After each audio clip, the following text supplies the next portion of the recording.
अमरावती महानगरपालिका निवडणुकीच्या पार्श्वभूमीवर प्रभाग क्रमांक 14, 15 आणि 16 मध्ये शांततापूर्ण मतदान प्रक्रिया पार पडावी याकरिता निवडणूक निर्णय अधिकारी संतोष काकडे आणि पोलीस उपायुक्त श्याम घुगे यांच्यात महत्त्वाची चर्चा पार पडली आहे।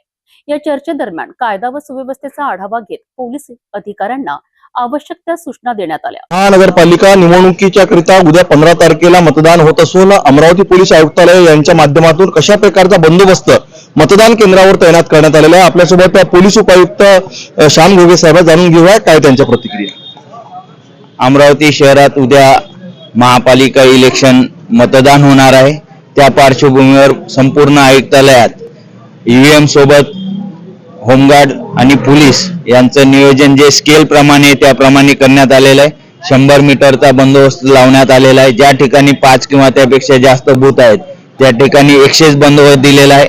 तसेच ज्या ठिकाणी बूथ जास्त संख्येने आहेत 5 पेक्षा अशा ठिकाणी वाहतूक पोलिसांचं सुद्धा नियोजन करण्यात आलेलं आहे। बॅरिकेडचं नियोजन करण्यात आलेलं आहे आणि सेक्टर पेट्रोलिंग केलेली ज्याद्वारे अवघ्या 5 ते 7 मिनिटात प्रत्येक बूथला व्हिजिट होईल अशा प्रकारची सेक्टर पेट्रोलिंगचं नियोजन ठेवलेलं आहे आणि संपूर्ण फोर्स वेगवेगळ्या स्ट्रायकिंग मध्ये विभागलेला आहे आणि कुठलेही अनुचित प्रकार घडला तर 2 ते 5 मिनिटात फोर्स पोहोचेल अशा प्रकारचं नियोजन माननीय पोलीस आयुक्त साहेबांनी केलेलं आहे। ज्या प्रकारे आता राजकमल चौकावर नुकतंच नवीन वाहन आलेले आहे ते सुद्धा अत्याधुनिक वाहन शहराच्या सुरक्षेसाठी काय काम करणार? बरोबर आहे, त्यामध्ये सीसीटीव्ही कॅमेरे आहेत आणि त्या वाहनाचा आपण उपयोग ज्या ठिकाणी गर्दी होणारे ठिकाणं बूथ आहेत किंवा ज्या ठिकाणी जास्त एखाद्या शाळेत बूथ आहेत अशा ठिकाणी करून व्हिडिओ रेकॉर्डिंग करून त्याद्वारे सीसीटीव्ही द्वारे सुद्धा सर्व्हेलन्स ठेवला जाणार आहे आणि त्याचा उपयोग आपल्याला लॉ अँड ऑर्डर मेंटेन करणे